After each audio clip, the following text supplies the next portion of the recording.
Welcome to KGXT, Gen X Talks podcast, live from Central California.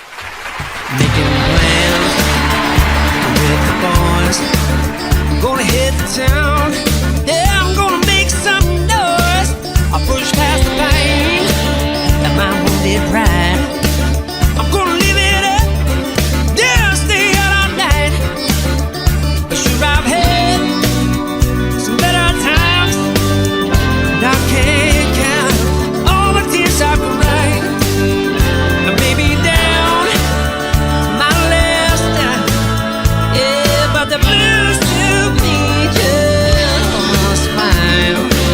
Need to get done. I got the pee popper going. Let's see, the time is there's 1, 2, 3, 1, 2, 3. Okay. It looks like everything's a go. Strange things are afoot at the Circle K. Do you have any? You're gonna bitch at me about how you're gonna be overlapping the beginning and you turned on the start button without telling me. Am I gonna hear any of that bullshit from you today? I'm being very quiet. I'm letting you know the recording has begun. Okay. Do your intro. Do it. Get it done. Excuse me. I'd like to soften my palate with the sweet flavor of refrigerated Hawaiian water. Cheers. So I got, for Aiden Stone out there, I have the volumes, the intake really low. Yeah, the inputs are low. I have my pee popper on. I've got the stupid sock on here. I'm hoping this does the job. I'm hoping I don't have to partition things out and cry to him at 2 a.m. and go, please fix the podcast. Oh, brother. Well, welcome to KGXT Studios, a podcast version of Gen X Talks, broadcasting 200 feet below occupied California. No sponsor. We're still not sponsored by anybody directly. Anybody out there want to sponsor us? Loud Trouble did, but he he bought a piece of land for him and his wife. Damn him. I know. Spend his money on So property. selfish. I can't believe he did that to me. Well, we'll get by. He'll be Since I'm on the show, we can have, women products and makeup and fragrances. And What? I can be the Revlon girl or... You'd actually have to start using some of those products. You don't wear hardly I any don't. makeup. I don't. And you don't care for perfume all that often. I don't have any. I have one. Let me rephrase that. I have one. Did I buy that for you? No. You haven't bought me perfume in forever. Well, I love the way you smell now. Oh, good one. Really good. Christmas is coming up. Oh, no, we're not buying presents for each other. Ever. No. Why don't we? We should tell people. I'm sure everybody's going, what do you mean? We got to get all the guys off the hook. And I'll tell you. Well, yeah. get the guys off the hook. Do you see? The general doesn't buy shit for his wife, so I don't have to buy stuff for you. On Christmas. We usually don't. We like to give all the presents out. We do. And that's true. We're not joking. To be honest, what we mainly do is we buy for, the kids, our family. And I don't know, how long ago was it we decided not to buy gifts for us? 8 years ago Been or so? a long time. But that's because we actually sat down and said, look, I kind of buy you stuff all year long. I mean, not every week, but if there's something you want, I don't make us wait till Christmas to get it. Right. And you buy what you need. I mean, we do for each other all during the year. So it's just nicer not to have another burden of money. Going out, we just spend it on the kids because we're broke all the time. So it's much nicer if we take the money that we would have spent on each other. And we are actually really good with that. I was nervous the first couple of Christmases that we did that because I thought for sure you guys, honestly, I thought you were going to come to me and go, I know I said don't get me something. You were supposed I was going to pull that one. No, or we have in the past bought a piece of furniture, or we buy something for the house. That's what we usually come up and instead of buying little things that add up to a lot of money, we want something practical or something we need. So. And it's worked out rather well. It has. I'm not upset about it. I've never been upset about it. But like I said, I was always worried that you were going to pull the card, pull me aside and go, I know I said don't get me something, but you really didn't. No, the kid today, as a matter of fact, we were out this morning and we went to Target and we separated. He took his own shopping cart and I took one. Like a big boy. Yeah. And I said, okay, we'll meet together. You go do what you need to do. I'm going to do it and we'll get done. And he goes, okay. And he comes with this big, huge smile on his face. Look, and his cart is filled with stuff. And I went, oh my God, what did you just do? And he goes, well, this is for this and this is for her and this is for this. And I said, oh my gosh, you have the Christmas spirit.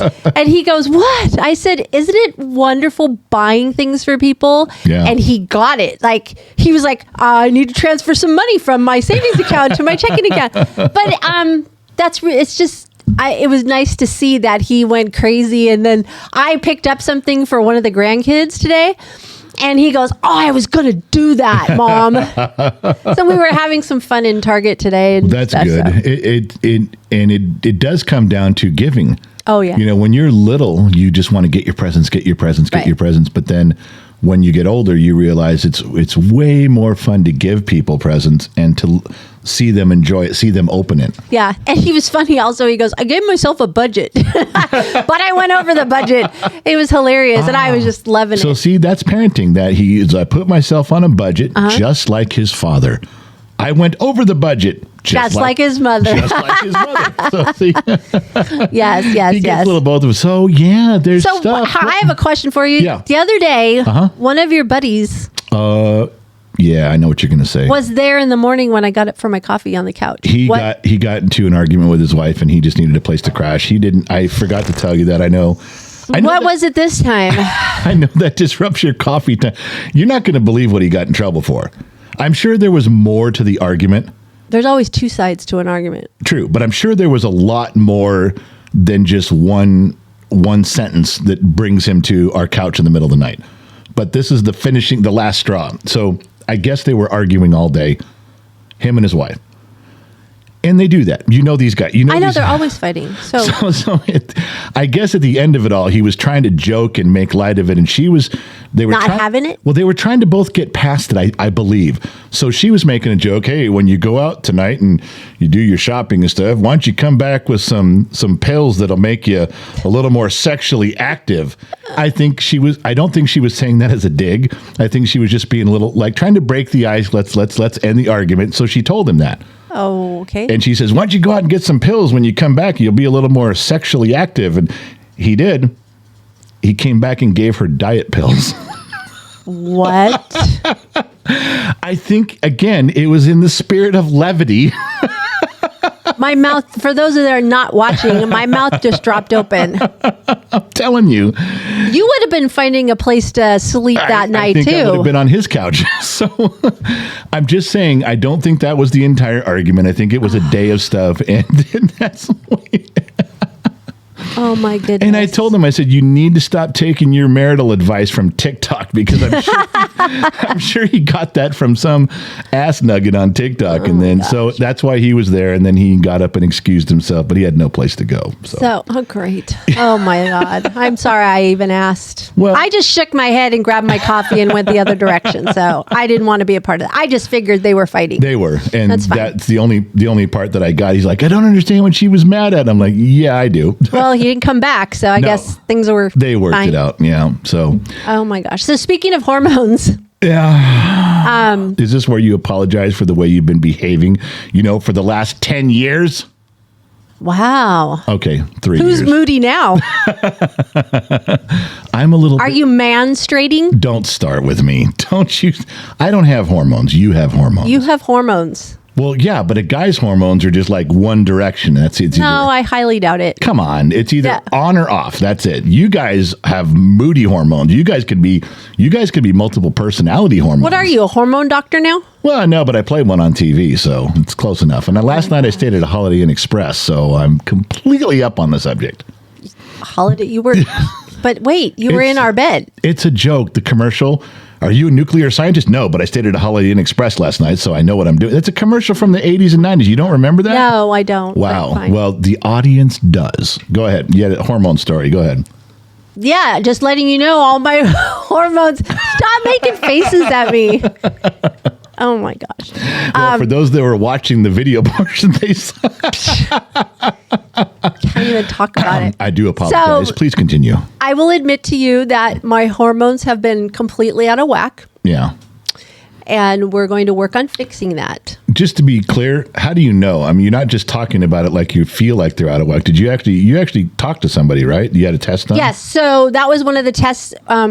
If you've listened to the podcast with Marcy Zavala, she talked about the tests that I took. And that's part of it was in there about hormones. They test you through urine. And you went to like a real specialist person, right? Hormone doctor. All right. I got you. Because I even asked her, I said, is this guy a gynecologist? Or she goes, no, he's strictly hormones. Okay. So that's pretty, I didn't know they had like that specific doctor. And what did we learn?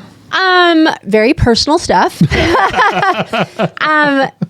I have estrogen, but not the other two that women have. Testosterone and progesterone we also have. So women have 3. I don't know about men. I'm not a doctor. So what's the fix to balance you out? Yeah, well, they're going to give me supplements and I'm going to have some medication for hormones, like a patch or something. We're trying to figure that out. But anyways, you're getting on in your years. I'm just saying. I'll admit that, yes. And I guess what I don't realize is that your hormones affect a whole lot of things. It's not just like hot flashes and stuff like that. It makes everything kind of out of whack. So anyways, so your wish is coming true. Merry Christmas. Well, I wasn't sure whether you were talking about the hormones, the gynecologist, and there's some age. Badonk-a-donk. Well, but there's some age-related stuff. Did they have to go dust you off or something? Oh, yeah. They're going to sweep out the cobwebs. And no, I'm kidding. Take a leaf blower. Clean things out. Woo! That could be fun. All right. So you're on the right track, though, because Marcy's got you 10 years of you being in pain is now changing tremendously for the good. So now they're working on they're fine-tuning some other things. Hormones is one of them.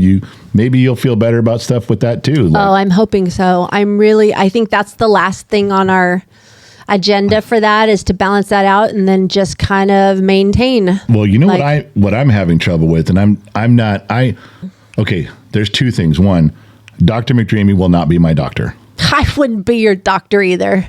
Wait, aren't you going to be on my side and say, "Oh my gosh, did you ask what happened?" You're not even going there. You're just shaking your head and going, "No, I wouldn't either." Nope, I wouldn't be your doctor. Okay, because listen, I did ask. Oh man, I would have loved to have been a fly on that wall. That would have been hilarious. Okay, I waited till he left. I didn't confront him in person because I didn't want to make him feel awkward, like get in his face and go, "Want to be my doctor?" I didn't do that. Mm-hmm. He was here for some time, and then they left, and I texted him and just said, "Hey, man, would you consider being my doctor, taking me on?" And I was very polite about it, and you don't want to be rejected. You don't want to have him say no, because then you're like, "Oh, shit, now I wish I didn't ask." Why? Is this a breakup? But we're not together. It's not. Is this like, are you asking each other out on a date or something? Can you stop? I'm trying to share a tender moment here, and you're kicking me in the balls. Well, you said you want to be rejected. I said I don't want to be rejected. Yeah, you sound like a girl. That's like saying, "Do you want to go out?" And he says no. So, yeah, that's what's happening. That's what I'm trying to say. You can't break up until you've been together. Oh, well, yeah. You're trying to make the first phone call. There you go. Sorry. All right. Can I finish my story now? Oh, maybe. Good God. All right. So I just texted him. And I said, "Hey, would you be my doctor? Could you do that?" And he said, I'll consider it. Let me get back to you. I said, "Okay, no problem." Like 9 hours later, I get a text. He goes, "Okay, I'm leaving Vegas," because he was doing the fights. Oh, yeah. He goes, "I'm doing the fights. I'm getting on my plane. Let me fly home, and I'll talk to you when I get home." Okay. I said, "All right." So the next text I get, a couple hours later, he's home. He goes, "All right, I'm just home. I'm unpacking my gear." And so I sat there waiting, going, "Okay, now, like the girl." I said, I'm thinking in my head, is he unpacking? Like, "Don't call me right now because I'm unpacking," or was he saying, "I'm just unpacking my socks right now. Give me a call"? All I'm thinking is like the girl version of this, going, "Oh my gosh, he's calling. When is he going to call? I know. It's been an hour. Why hasn't he called?" Okay. That's my brain right now. My brain is going like that. I just sit there and I wait. And I'm thinking, just like a girl. So 2 hours go by, and I'm thinking, this motherfucker has been unpacking his socks and his underwear for an awfully long time. Oh my God, this is so reversed. It's so funny. So I think it was the next day. I'm like, "So was I supposed to call you during your unpacking, or was I not supposed to call you?" And he goes, "Oh yeah, I had time." He says, "I'm busy right now, but let's talk this afternoon." I said, "Okay." So I'm thinking, all right, we're back on track. In your version, the date is still on. Oh, ladies, isn't this great? I'm just digging this. Because you tell the truth. You didn't know this happened. You didn't know this I story. didn't, but it's so funny to hear it reversed. So guess what? The afternoon comes and goes. No phone call. Oh, were you crushed? He was not into you. Just telling you. I'm just telling you, he wasn't that into you. All right, so I just dropped it completely. That's usually what happens. That's what we do. We move on. I didn't call. I didn't text. I didn't do anything. It's like girl hour. Listen. Honey, you know what? You just got to move on. This is important. You're fucking with me, and this is really important. So I didn't text. I didn't call. And we have a group. You and I and him and Marcy have a group conversation going about other stuff. Yes. He's participating in that. So he's had time. I'm participating in that. Oh my God, I'm losing my shit right now. I'm looking at that, and every time he texts or something in the group chat, Were you hurt?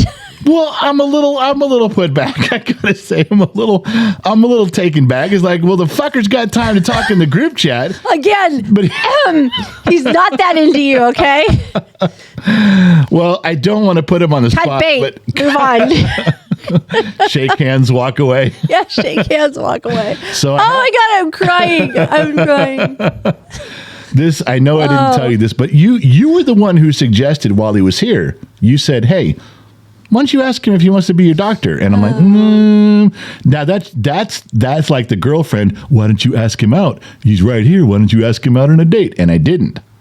I waited till I didn't know you were attracted to him. I'm not. I wanted to be my doctor. You're not listening. God. Oh, I'm listening completely. It's like talking to my best girlfriend.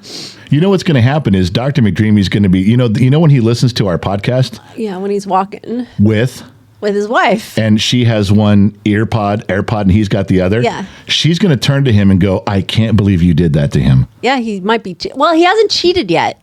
No, but she's going to be mad that he treated me that way. Marcy's going to stand up for me and go, "That was rude. That was so rude of you." Then he's going to, you know what'll happen? He's going to call me and go, "So I'll be your doctor." And I'll go, "Oh, did your wife make you do it?" He's going to say that. You watch. This whole thing's screwed up now. I won't even believe him if I wouldn't want to be your doctor. Why not? Oh, you are the worst patient ever. Okay, it's not like he doesn't know that already. I mean, he knows I'm kind of... You're a handful. I wouldn't want to be your doctor. A little cantankerous, a little bit ornery. There's some stuff that goes on there. I have to, feed you your medicine in the morning. Otherwise, you won't take it. Guess what? I ran out of water. I took the one you told me the first thing this morning, the one pill, which you're not going to believe what happened to that. You gave me that one. What's that for? My thyroid? Yes. Okay. You come up and you tell me, take this pill right now because Dr. McDreamy made a big deal about don't take it and while you're eating. No, he never said that, but okay. You said he said that. No, I didn't tell you that he said it. I never said that. I said you should. This is what I was told. Okay, so you gave me the pill. Uh-huh. I put it in my mouth and my tongue, and then you start talking to me. I'm trying to make my way to the water, and you start talking to me. By the time you shut up and I get to the water to drink it, the pill is stuck to my tongue, so I drink and it won't move. So I go, oh, I'm trying to drink. I drink a little more. It was still stuck to my tongue, and it's probably because I'm using a straw when I drink. The third time I go to do it, I try to get the water from the straw to hit the pill on my tongue. The pill goes into the straw. Now I'm trying to pinch the straw so the pill doesn't go down the straw and I can drink the straw. I'm sucking the pill and the water through Old man problems. I'm just telling you, who else ever has to deal with such a stupid thing? When I get done, there was so little water in my container. I drank it during the night. There was none left. You came and gave me that whole bucket of other pills I'm supposed to take. Bucket of pills. I didn't have any water, so guess where it's still sitting as of right now? So you didn't take your pills? No, I didn't. Case in point. There you go. You won't do it. That's not because... Did you come downstairs? Did you go by the kitchen where there is a water dispenser? Yes, I did. So you could have took the pills. You just chose not to. Okay, how much stuff can I carry down, my fat ass using the railing, how much stuff can I carry down the stairs? Yeah. You don't have a pocket? What am I going to put in my pocket? Your pills? No. Well, maybe the pills could have, but you put them in a little Dixie cup. So? I can't. If I put stuff, my sweats don't tighten up very tight anymore. As you hear all these excuses. If I put my phone even in there, if I put my phone in my sweats, it's over at your nutsack.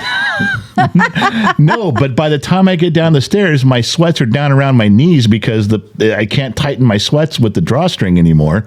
So I end up my Johnson's hanging out by the time I get down the stairs. Oh, old man problems. So my choices were come down the stairs and have everything I need with me in my Johnson hanging out, or leave something upstairs on the desk where I don't have to put things in my pockets. Guess which I chose?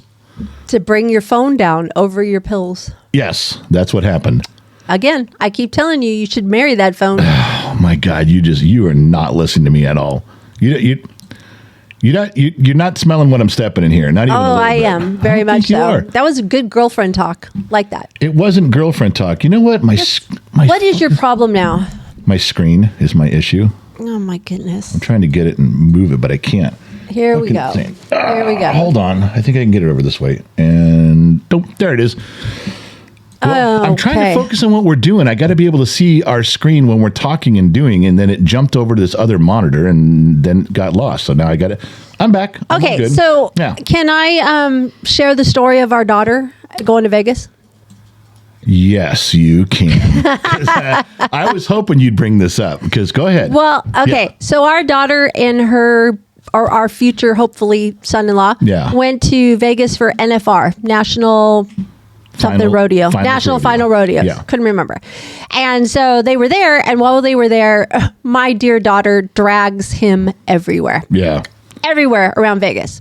So I got a text one of the nights that they were out, and she was sitting at the bar with the drink. And she was excited. She goes, Mom, I'm at Hogs and Heifers downtown. I started bust up laughing. I said, now, Hogs and Heifers, for those of you who don't know, there's two bars called Hogs and Heifers. One's in Las Vegas, in a very seedy part of town off of Ogden, and the other one's like in New Jersey. And there's two of them, and they're pretty close to identical. Big, huge wooden bar where they filmed the movie. What was it again? Coyote Ugly. Coyote Ugly. And so if you've seen that movie, you've seen the bar. Go ahead. Okay. So I'm looking at this text, and it's like 10:30, 11 o'clock at night. I don't think she thought I was up, but I was up. Yeah. And I was like, I guess she's old enough I could just tell her this story. Well, she was describing it to you first. I'm in this big bar. It's a biker bar, and there's all these people. There's bras hanging from the ceiling. Yeah. And there's women dancing topless on the bar. I mean, she was describing the whole thing. Well, yeah, she was telling me about the bartenders and that they had a megaphone and they're screaming at each other and everybody. And I was like, oh, Dad and I have been there. And I left it. And she says, yeah. And I said, oh, and your mom's been on that bar. You have been. Yeah. And she's like, Mom. Yeah. And then you told her you were. And then I told her, I lost my bra there. She goes, Mom, you're crazy. That was the text I got. Mom, you're crazy. I said, oh, it's up there somewhere. Because that's true. There was at the time that you and I went there, and we were already hammered. And hold on, and I wasn't in my 20s. No, you weren't. And they got you up on the bar with those other girls, and the thing was when you're on the bar to unbutton your blouse or take off your top and take your bra off and throw it into a box. Or a shelf or something. And it was a box up on a shelf in a corner. And what they said was, you have to kind of stay up here on the bar with your boobs out until you throw your bra in the box. Right. And then they take it out and they hang it on the ceiling. There was 500 bras on the ceiling. Mm-hmm. So you were up there with like 4 other women, and everyone's kind of tossing. Yes. They're kind of tossing. You did first. You kind of backhanded toss, and no one was getting their bras in. Now, the bartender, the owner, and I had become friends that night. So we were sitting together, and I go, dude, that box is it's on a shelf so high up to the ceiling. They're never going to get their bras in there. You have to get it at an angle. And he goes, that's the point, my man. And I said, we cheered. We like, cheers, my man. That's good. Because if it's hard, then the women stay up there forever, bouncing boobs around. You threw it up there twice, and the bartenders give the bras back to the women on the bar. And I saw you on your third attempt. You wadded that thing up like a softball. You wadded that bra up, and you fastballed that thing right into the corner, and in it went. Yes, it did. And you're like, okay, I'm done here. And then the other girls were up there for another 20 minutes trying to figure out how it was a lot of fun. It was really a lot of fun. But then you come down, and the bartender, he's like, come over here for a second. He goes, you can't run around the bar with your boobs out. He puts pasties, stickers on your boobs. Yeah. I'm totally drunk. You're drinking. Everyone's having a good time. And then you came over like a little while later and I go, those aren't the same stickers you started with.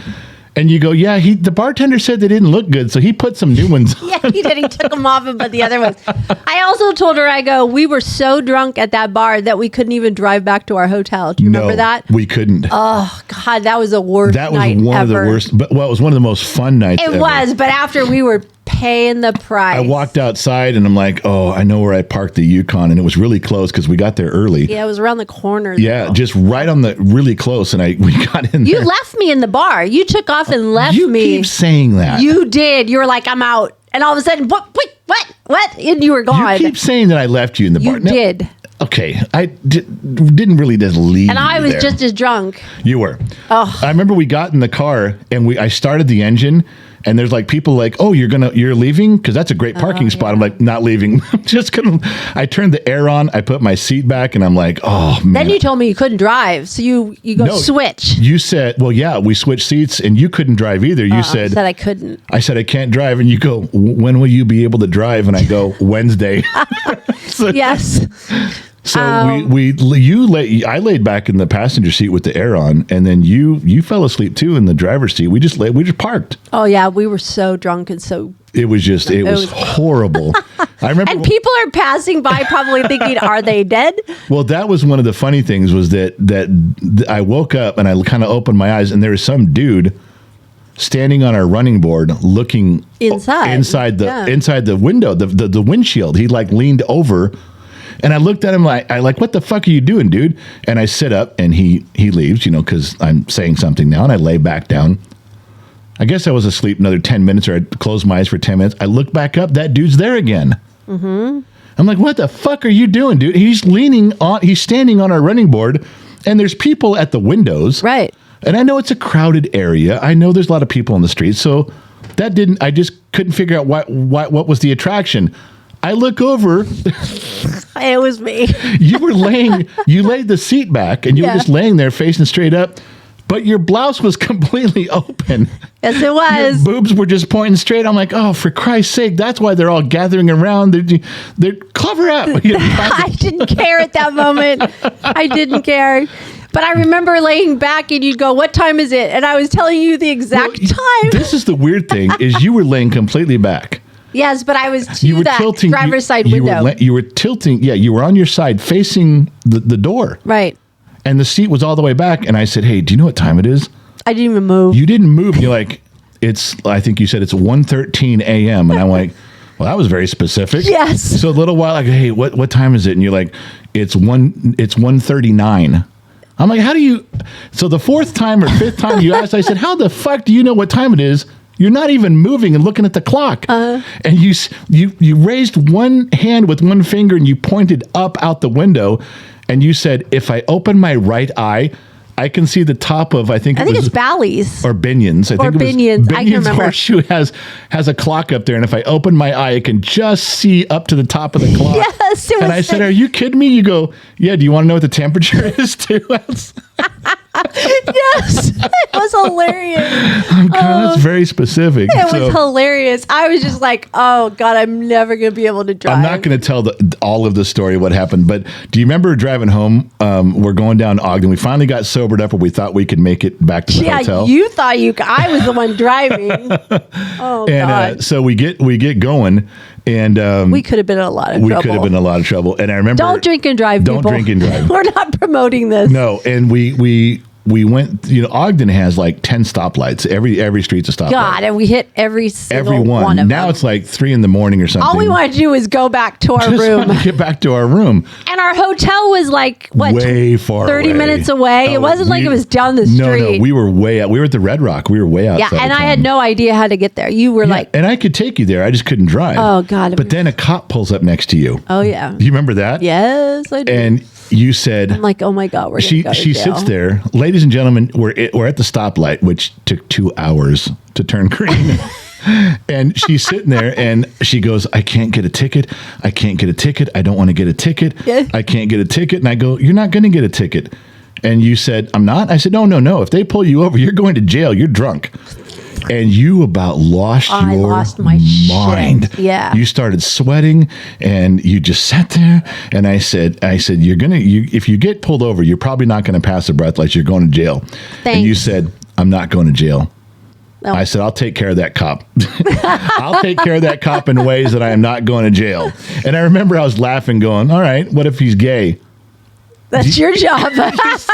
You said you do it. And I said, I'm not driving. I said, anyway, the cop turned left and we went straight. But man, for about 3 minutes there, you were contemplating all of your life's decisions at that point. And this is after like 3 hours of sitting in the car. Like this was a whole night. Do you remember how we started? This was like a whole day of day drinking and then night drinking. And then it ended. And I'm leaving out a lot. So much stuff. Yeah. And it was the hangover, like real life. No, for real. Yeah. We woke up later and I couldn't remember. I never black out and can't remember what I did. But we made it back to the hotel. We did. But I couldn't remember what we had to go through our pockets and our cell phones to find out all the stuff that went on. And then it came back. Yeah. That was the last time we were that drunk. Literally, it was the last time. We were like, wow. Okay. And then, well, just to end the story is then we drove home the next day. One of us did. You did. I was passed out. You were I was done. Miserable the whole time. Oh God, that was just what a story. Yeah, that's like a 4-hour story for a 20-hour day. But that's it was so funny. Our daughter went to Hogs and Heifers, and there's part of our Hogs and Heifers story. Yeah, she just goes, Mom, you're crazy. She knows. Well, what scares me even more is that she's got my mom, me, in her blood. When I heard all the stories that your mother confided in me about the stuff she'd done, which was very impressive. well done, Bima. Then I know all the stories you've done. You took it up a notch. I'm scared to see what our daughter does. Yeah. Because she is more bullheaded than you. If she wants to do something, there ain't anybody stopping her. I know. You know what? That when her boyfriend comes to me and goes, "What's all this about?" I'm going to go, "It's hereditary. You can't fight it. There's no 12-step program. You can't slow this train, man. You cannot. You can't stop what's going on." That's the only message I'll be able to give him. So, but the other day, did you and the kid get wood for the fire pit? Because we're going to need it this weekend. I did, and I got to tell you, I'm turning into my grandmother. Oh, so we skipped a generation. Okay. I'm turning into my grandmother because. That's worse. Well, you know, my grandmother, like most people of the greatest generation, or super, super old boomers, let's say, my grandmother still sends out checks for Christmas and birthdays that are $5. My mom did too. Because it's like $5 doesn't buy you anything. My mom used to put $5 in the envelope. Yeah. Right, and I kind of make fun of my grandma. Grandma, you can't even go to Taco Bell for $5. Oh well, $5 is a hefty sum. And she'd say you shouldn't be going to Taco Bell. That's right. Anyways. So but the idea is I'd make fun of her. But now I get the mindset. I'm starting to understand what I think things should cost are not what things cost. Nope. Because when I was younger, as you remember, cord of wood was $65 for a cord of wood. Okay, I'll take your word for it. And that wasn't my job to go get wood back in the day. Well, we would go get our own wood. You know, we would go cut it up and bring it back ourselves. But when you had to buy some cord of wood, $65. I remember when it went up to $85. You thought that was bank robbery. Yeah, I know. And maybe if I tried, I could remember a time when a cord of wood was maybe $125. Okay. So we burned up all the 1x1s that we've got. So we went down there. I know some places in town, outside of town, and they have tons of wood, and they have it all segregated out to what kind would you like? Oh my goodness! Would you like cherry? Would you like oak? Would you like pine? Would you like the cheapest one? And is there a free section? How about if I just scrape up the crumbs that are littering the yard here? Sawdust, yeah. And the guy says, "No, here's what you want." And I've worked with this guy before. Oh, okay. Because I bought wood for wood turning. All right. So I went in there. The ones that I burnt? The ones you threw in the fire pit. Yeah, the wood turning logs. Boy. You want to talk about the kid being mad. The kid never gets mad at you. He doesn't. He loves his mother. He never gets upset, but he was fuming when he found out you threw the wood turning logs in there. Anyway, so I go down there and the guy, I said, okay, how much is a cord of wood? He goes, $450. Oh, holy shit. That's what I said. I shit a purple Twinkie right there on the spot. Right. Did the kid get a picture? No, he didn't. Damn. And I said, are you kidding me? I said, I just needed a little bit. I didn't even need a cord of wood. I said, I brought like $40. What can I get for $40? He hands me 6 pieces of wood. I go, are you kidding?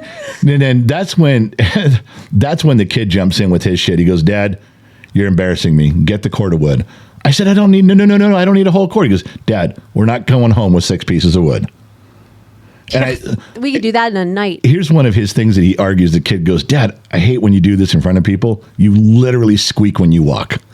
He goes, your butt squeaks. Now, come on. He goes, squeak, squeak, squeak. He makes that noise.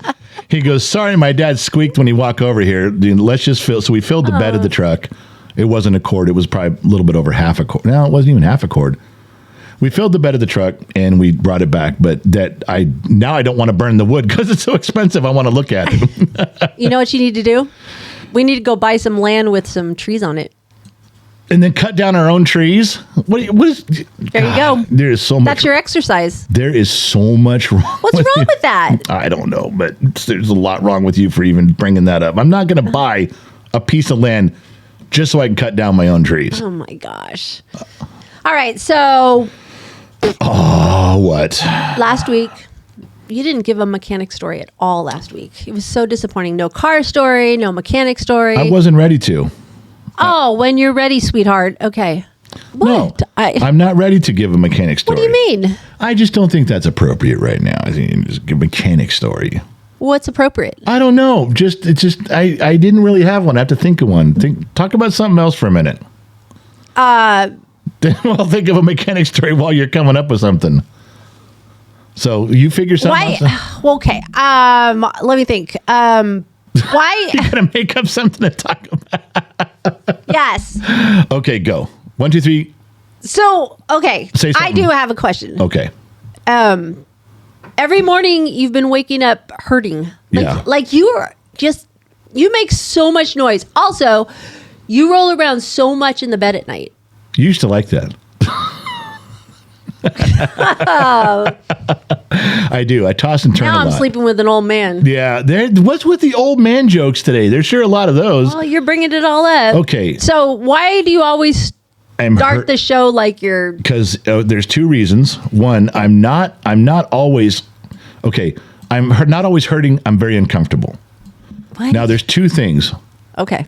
One is, you know how when you're younger and you have to limber up your muscles and limber up your tendons to get going, even before games, they're like, all right, let's players get it for football or baseball, get out there and stretch. As you should. As you should. So I'm realizing that now that I'm old. You have to do that to start your day.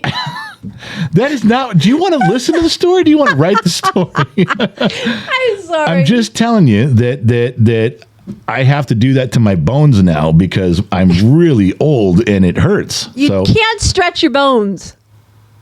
Yeah. No, you can't. Okay, my muscles don't hurt. My muscles really don't hurt anymore. Probably because I don't use them as much. But my bones, they hurt. I have to sit. If I walk around the pool like 4 times, it hurts like a motherfucker. It's not your bones. You cannot stretch your bones. Yeah, you can stretch like the parts where you can stretch the parts where they connect. You're not a medical doctor. That's ligaments, and you can't. You're not a medical doctor. You don't know. I'm telling you how I feel. Oh, I gotta lubricate my bones so they don't hurt, and then I can begin doing stuff. What are you, the Tin Man?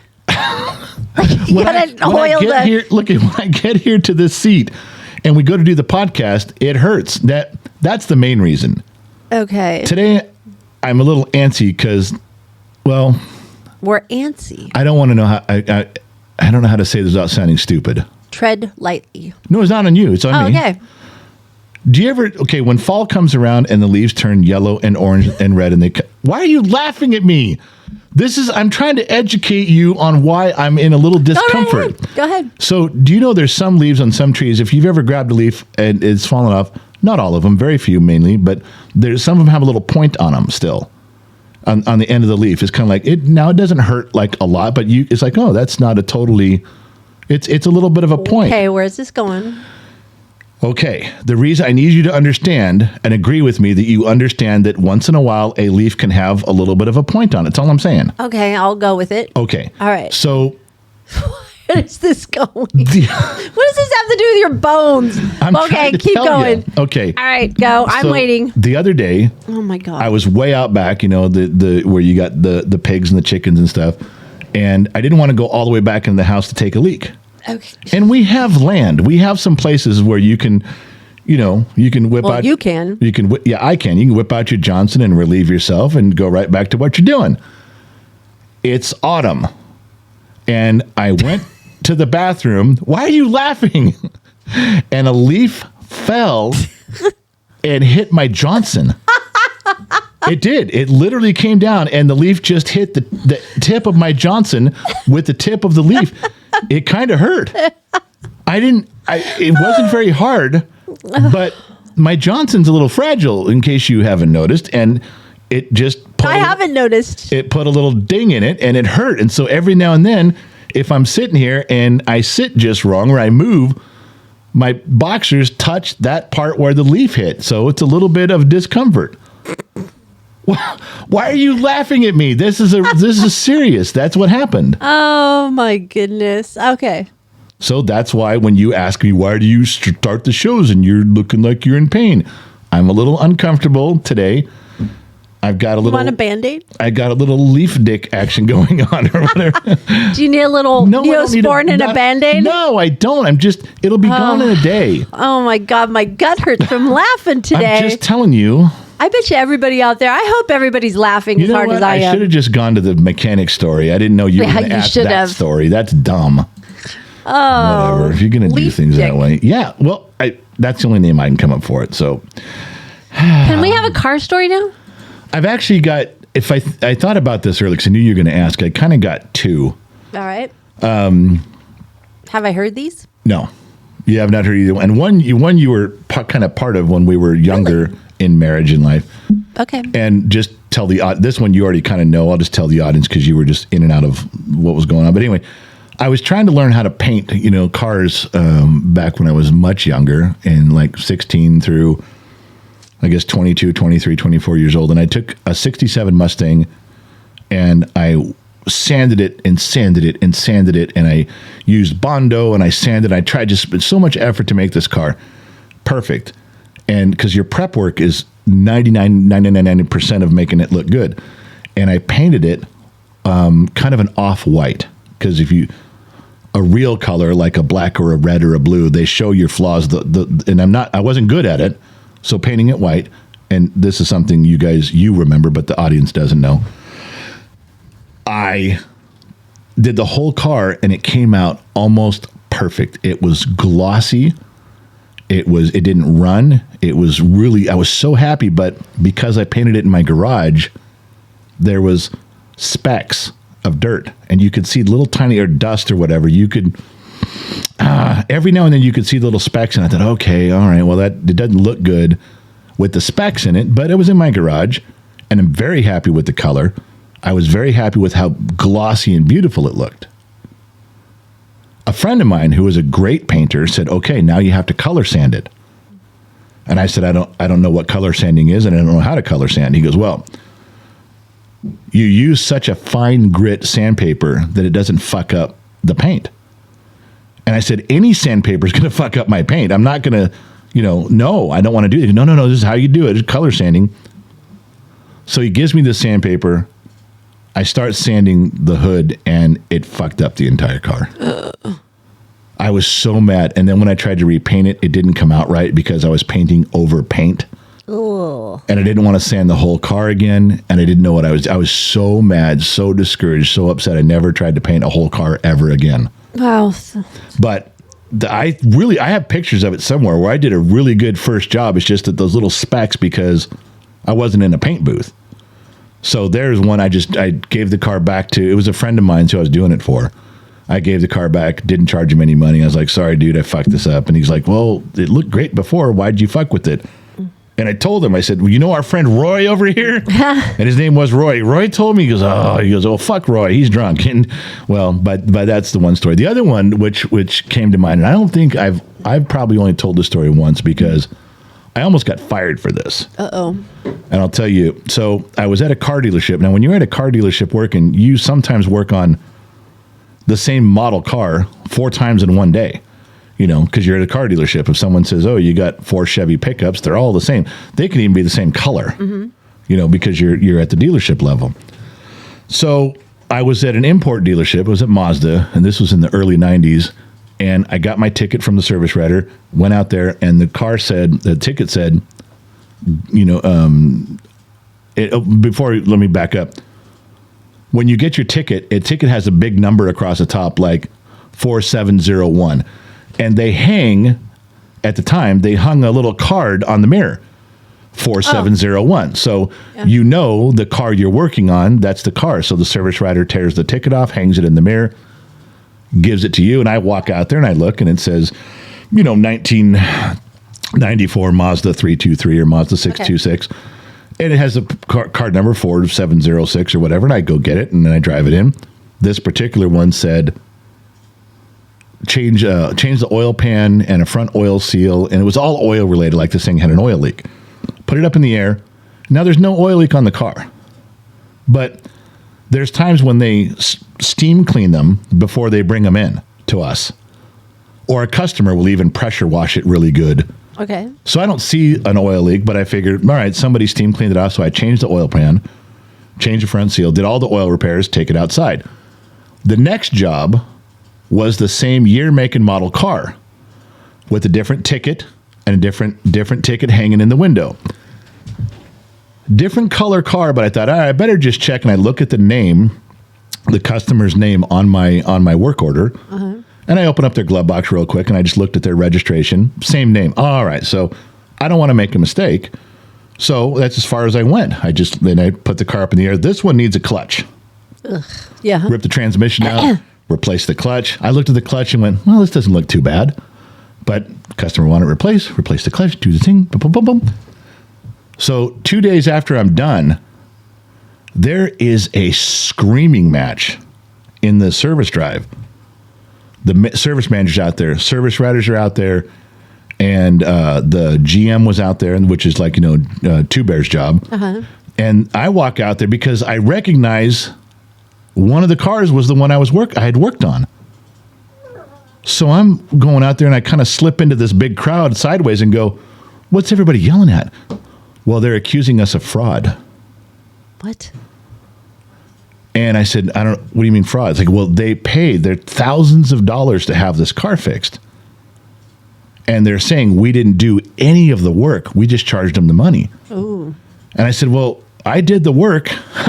I promise you, I put all the parts on the car. I didn't short anybody. So I start easing my way to the front of this yelling match. And now there's many, many people there. And the service manager, who's a friend of mine, he pulls me aside. He goes, you fucked up. I said, what are you talking about? He goes, this car needed a clutch. Oh, no. And you said you put a clutch in it. And we charged them, $3,000 for all this work, and you didn't do it.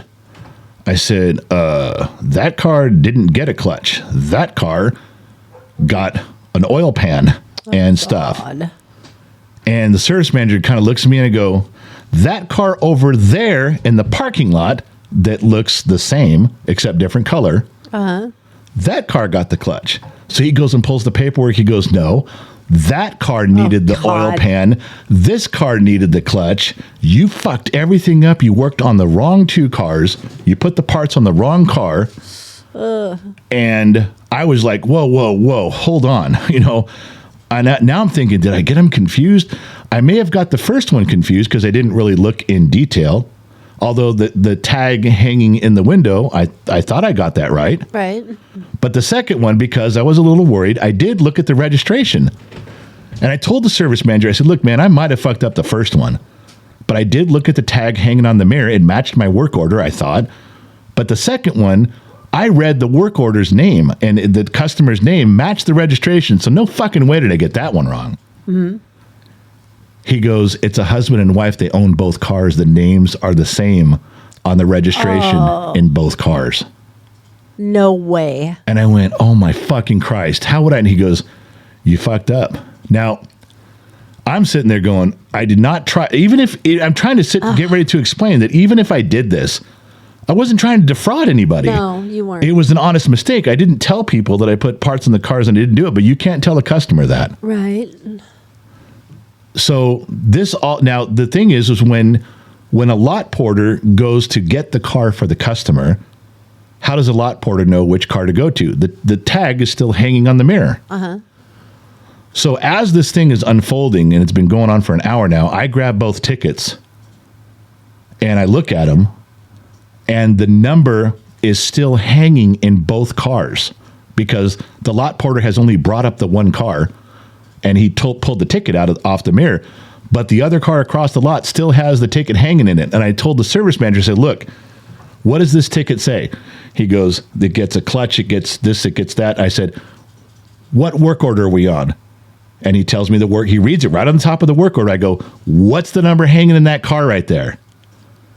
And he walked out, he goes, this ticket. I go, the service writer wrote him up wrong. The service writer put the wrong ticket in the wrong car. Now, could I have looked at the license plate number on the ticket? Yes, I could have. But the service advisor put the wrong ticket, hung it in the wrong car. I looked at the year, make, and model. It was correct. Yeah. I even on one of the jobs looked at the registration to make sure it matched the customer. I didn't know it was a husband and wife. Oh my God. What were the odds of that? And the same car. And the same car. They had bought two of these same cars in different colors, one for each of them, and brought them in for service at the same time. But the service writer got it wrong. Oh my gosh. But we didn't figure that out. And then the service writer panics and tries to say, I switched the numbers in the mirrors. I'm like, you out of your fucking mind. Why would I do that?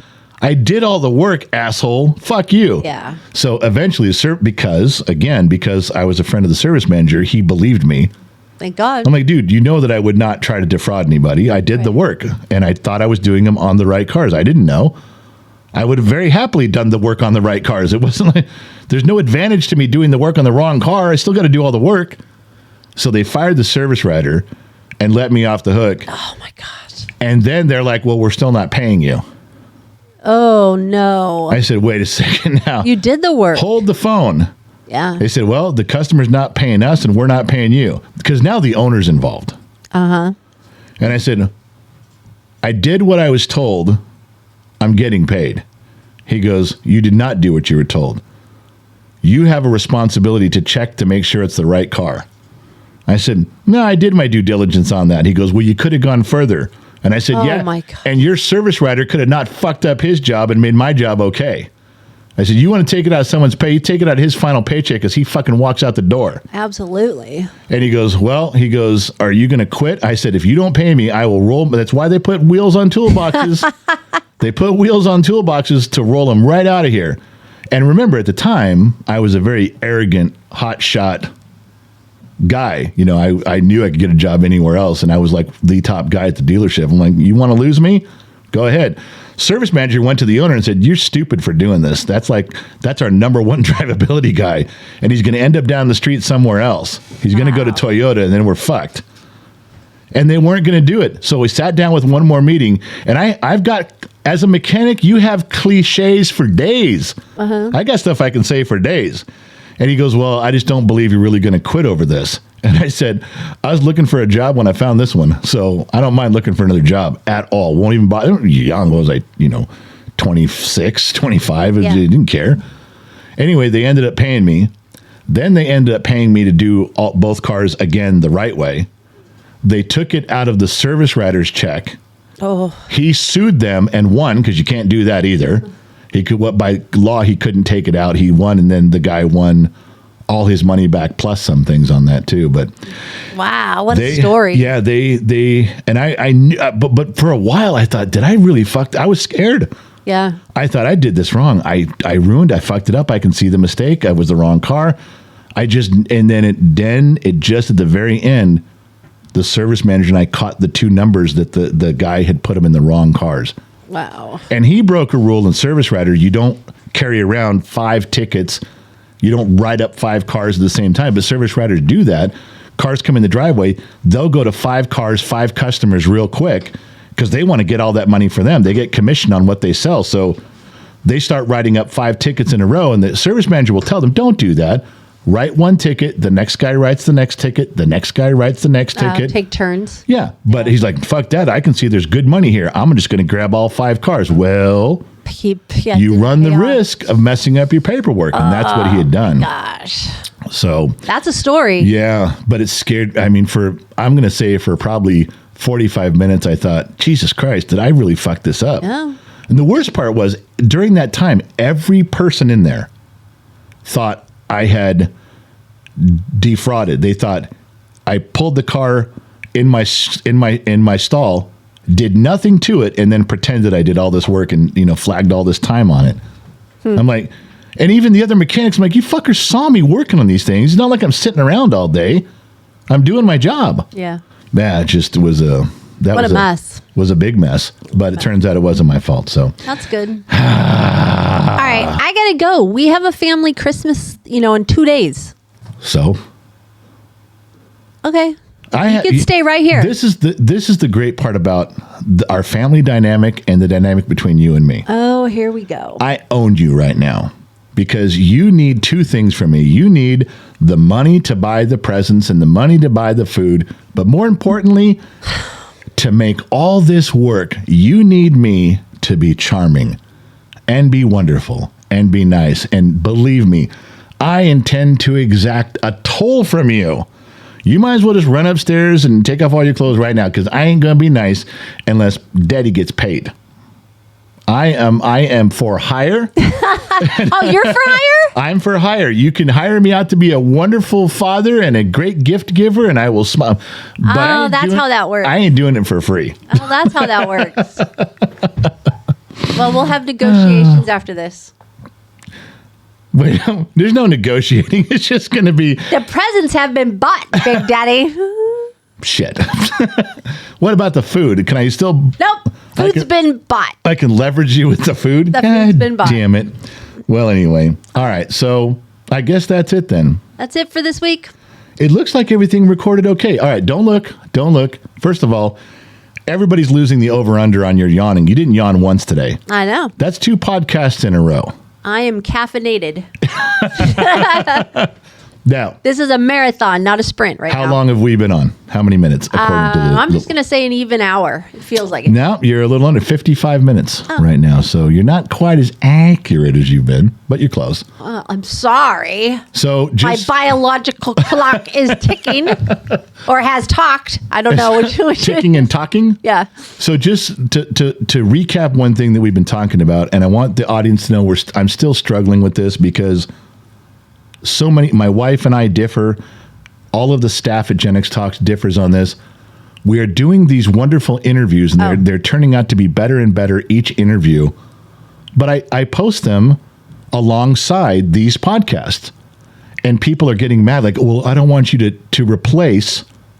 I know with ours. You and your wife. Yeah. I said, no, I'm not. I'm just the where my wife kicks the shit out of me for an hour drops every Friday.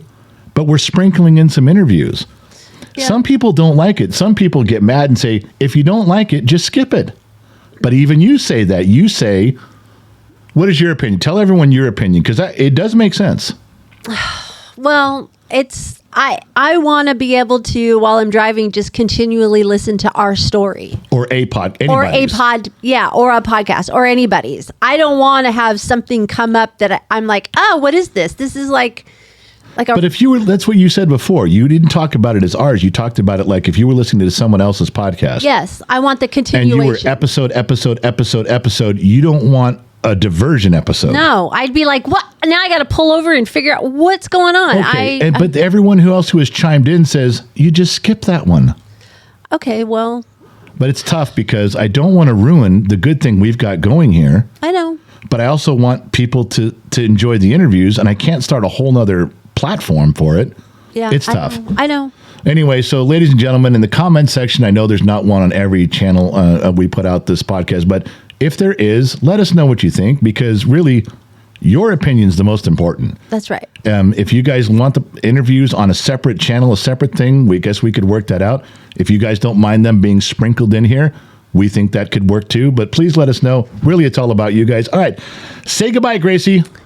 Bye, everyone. Thanks for listening. And here we go. I got to go. Her microphone is now off. Just me. Thank you guys for tuning in. I'm sorry about the heavy breathing. I'm a big fat guy. I'm working on it.